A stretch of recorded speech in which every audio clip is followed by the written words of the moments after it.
सचिवाकडे अशा काही सूचना, त्याचप्रमाणे उपस्थित असलेले आमचे सचिव राजेंद्र माने आणि सदस्य दलाचे गणेश भाऊ आणि भाऊ, तसंच आजच्या कार्यक्रमाला उपस्थित असलेले प्राध्यापक आदरणीय समुद्रकांत दुर्दे यांना, सर्वांना, माझ्या भगिनींना, वासिकांना, बालिकांना मैत्रीपूर्ण जय भीम.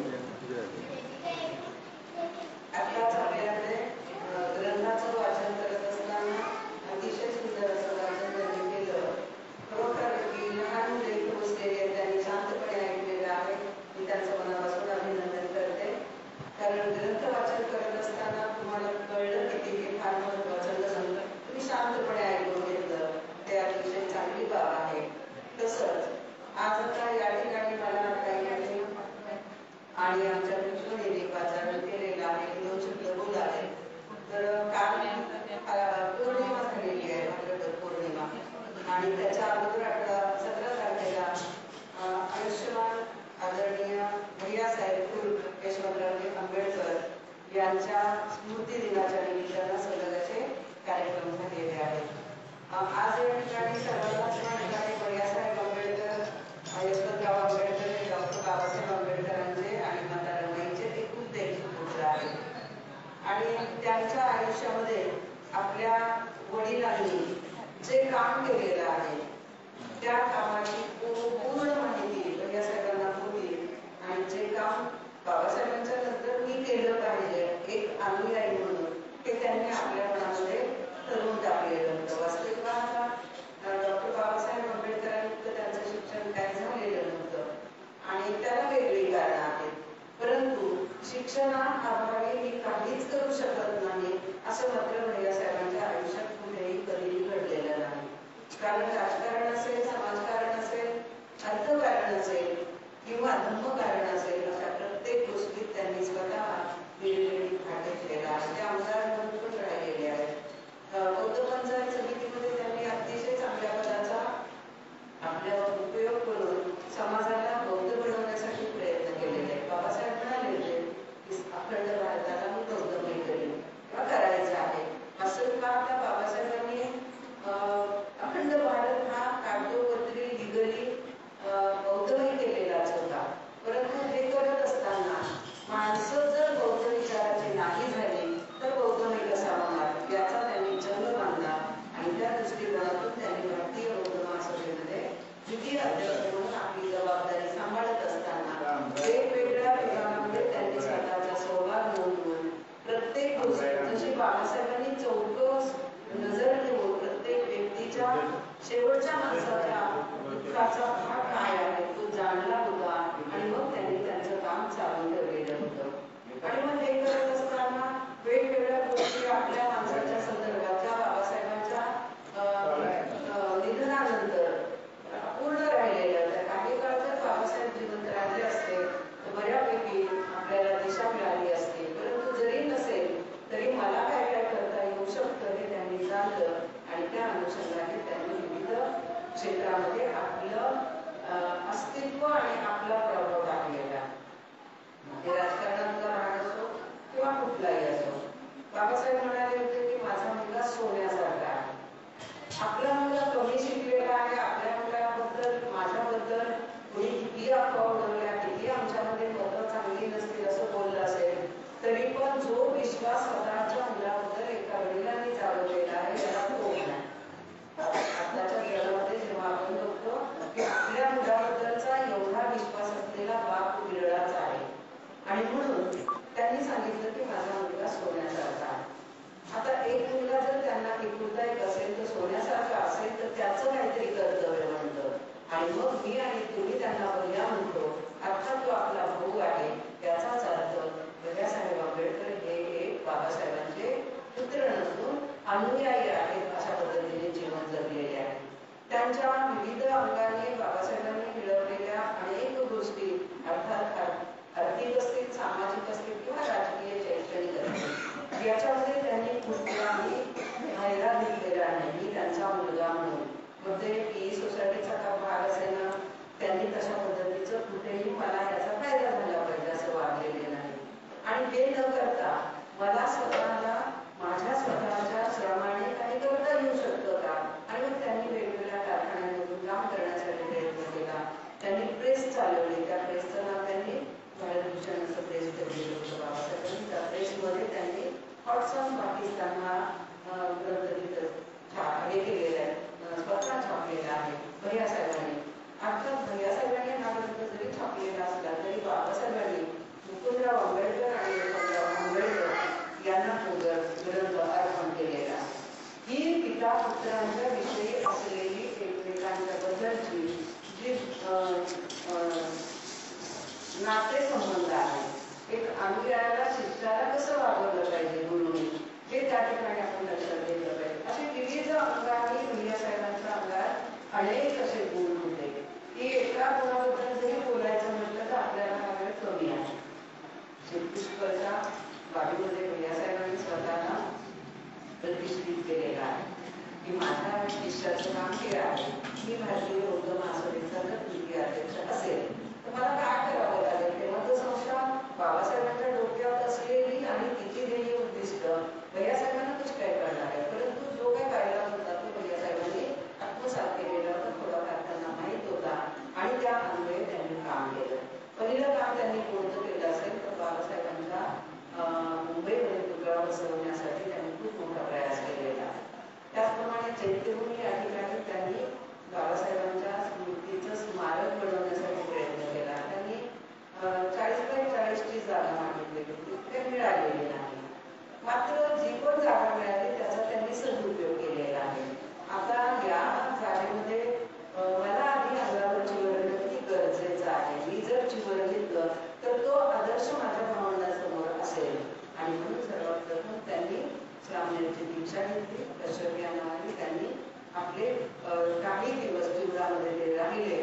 धर्माचं आत्मपरीक्षण करत गेले. स्वतःला मी कुठे बसू शकतो, मला काय करणं योग्य आहे, काय मी केलं तर मला धर्म कळेल, अशा पद्धतीने त्यांनी स्वतःला तापून सुधारून घेतलं. त्याचप्रमाणे चैत्यभूमीसाठी त्यांनी वेगवेगळ्या संदेश यात्रा काढल्या.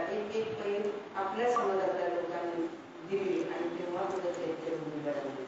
तर या चैत्यभूमीमध्ये ज्यांनी कोणी 4 आणे 10 पैसे पण दिले असतील तर ते आपलेच बांधव आहेत. आपलं रिप्रेझेंटेशन तिथं आहे. कुठल्याही सरकारला विनवण्या केल्या नाही की आम्हाला चैत्यभूमी बांधायची आणि तुम्ही अशा पद्धतीचं आम्हाला सरकारी काहीतरी मदत करावी, अजिबात त्यांनी हे केलेलं नाही. आणि मग त्या काळामध्ये कलेक्टर त्या काळातले प्रकाश म्हणून जे होते त्यांनी काही मदत त्यांना केलेली होती. आणि मग तो पुतळा असेल किंवा ती स्मारकभूमी असेल तिथं चैत्यभूमी, यासाठीचे ते बौद्धाचार्याचे जनक म्हणून त्यांनी काम केलं. जर बौद्धाचार्यांनी निर्माण, आता तर भिक्षू माझ्या घरात मी एक मुलगा 5 मुलं असतानाही धर्माला दान देऊ शकलो नाही. आपल्या घरात आपण जुन्या लोकांनी जर बघितलं, एकेका घरात 14-14 लेकरं झाली. 4-4 मुले असताना सुद्धा धर्माच कुणाला माहीत नव्हता. धर्माला दान मुलगा करतात ते पण माहीत नव्हतं. आणि मग त्यांनी अशी शक्कल लढवली की अनेक भिक्षूच्या कत्तली झाल्यामुळे भिक्षू संघ आपल्याकडे उरलेला नाही आणि भारतामध्ये बौद्धमय भारत करायचा असेल आणि धर्म लोकांच्या घरादारापर्यंत पोहोचवायचा असेल तर या ठिकाणी बौद्धाचार्याची निर्मिती करणं खूप आवश्यक होतं. आणि म्हणून त्यांना बौद्धाचार्याचे जनक म्हटलेले आहे, चैत्यभूमीचे निर्माते म्हटलेले आहे. वेगवेगळ्या ठिकाणी त्यांनी परिषदा घेतल्या, मेळावे घेतले, अधिवेशनं घेतली. राजकारण्यांकडून अनेक गोष्टी सवलतीच्या संदर्भात त्यांनी 2 हात करण्यासाठी तयारी ठेवलेली होती. म्हणजेच आपल्याला लक्षात येईल की बाबासाहेब आंबेडकरांच्या ज्याही डिग्री असतील त्या डिग्रीला शोभेल असं प्रत्येक काम भैया साहेबांनी केलेलं आहे. आणि त्यांनी ती स्वतःची जबाबदारी मांडून समाजाला न्याय द्यायचा प्रयत्न केलेला आहे. असे थोर भैया साहेब बाबासाहेब आंबेडकरांचे एक सूर्यकिरण हे काळापासून दूर राहिलेले आहेत. त्यांच्यावर साहित्यिकांनी पर्टिक्युलर बोलायचं जे माझा झालं, आपल्याकडे हिंदी विभागाचे साहित्यिक आहेत, तर साहित्यिकांकडून अन्याय झाला असं मला वाटतं. कारण भैया साहेबांच्या आयुष्यामध्ये खूप असं व्यक्तिमत्व साहित्याच्या अंगाने भैया साहेबांचं होतं. अर्थात मराठीतला विभाग जर आपण पाहिला तर म्हणी असतील किंवा वाक्प्रचार असतील याच्या संदर्भात भैया साहेबांना मोठी जाणीव होती. आणि मग हा जो त्यांच्याकडे असलेला भाग आहे त्या काळातल्या त्यांच्यासोबत असणाऱ्या साहित्यिकांनी त्याकडे दुर्लक्ष केलेलं आहे. किंवा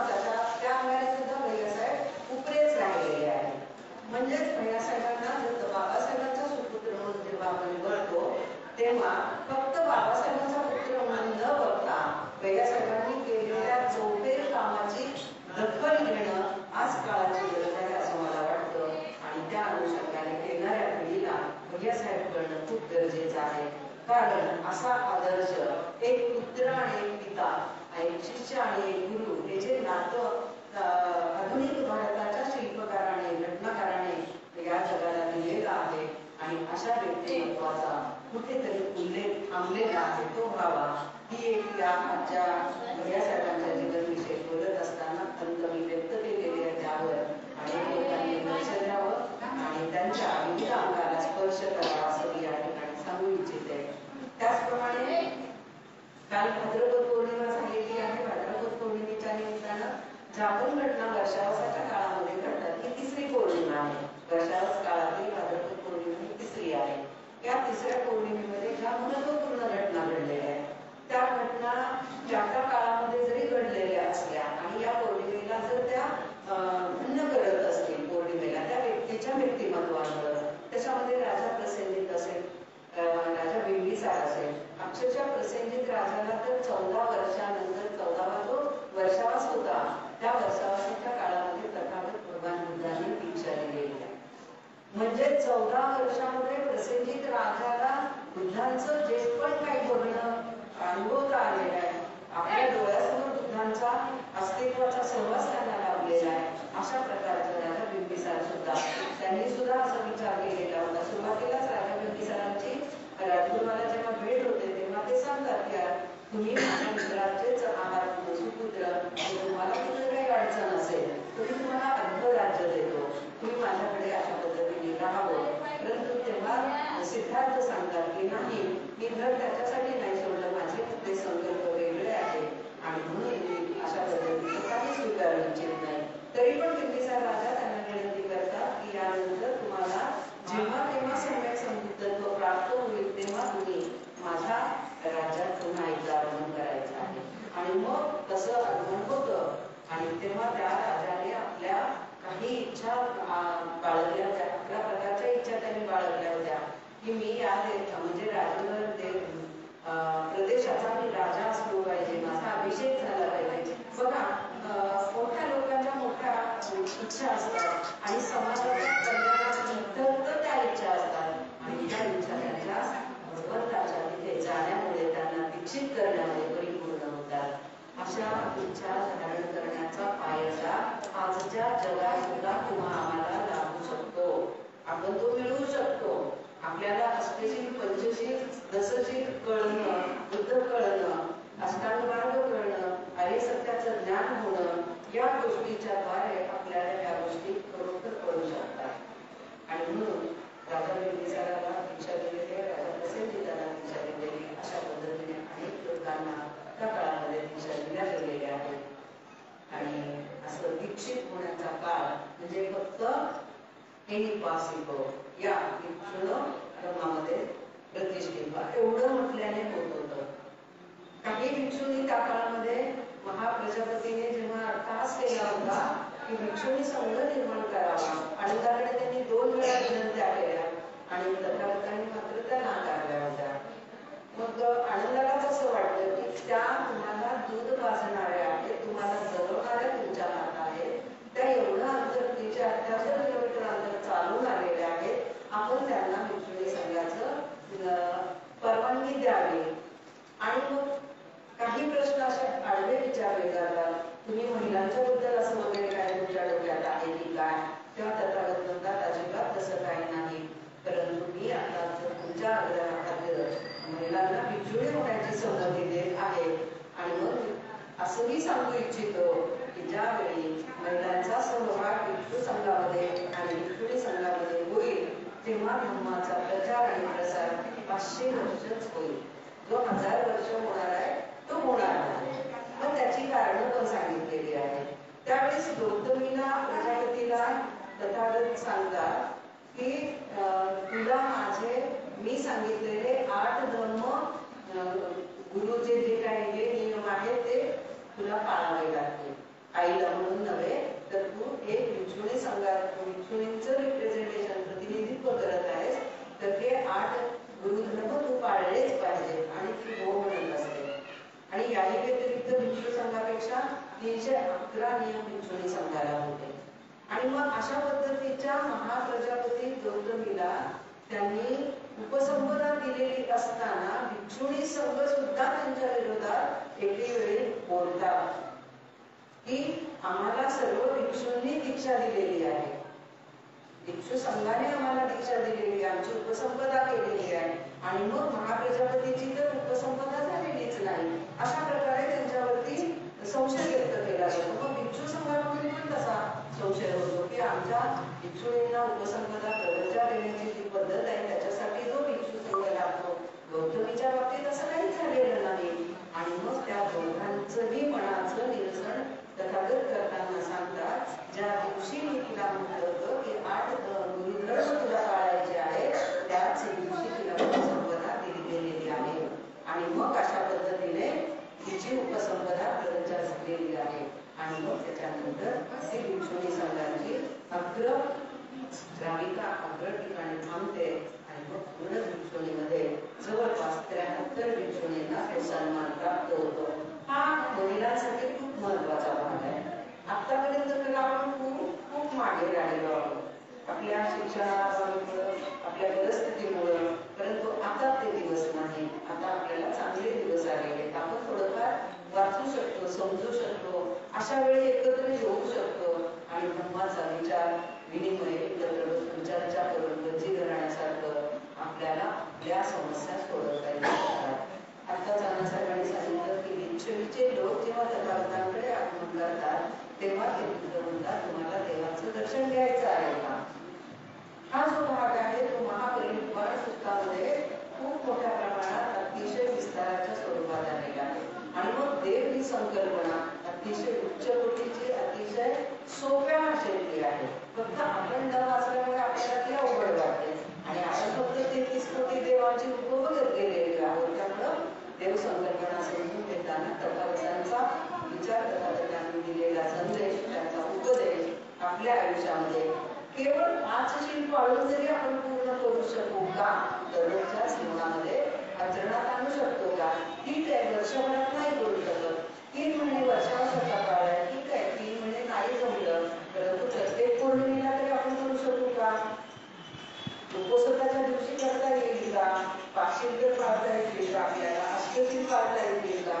हे आपल्यासाठी खूप महत्वाची गोष्ट आहे आणि हे करण्यासाठी आजचा काळ अतिशय चांगला आहे. आज मला वाटतं माझ्या परीने मी थोडक्यात दोन्ही गोष्टींवर थोडासा प्रकाश टाकण्याचा प्रयत्न केला. आपण सर्वांनी लक्ष देऊन ऐकलं. मनापासून आपलं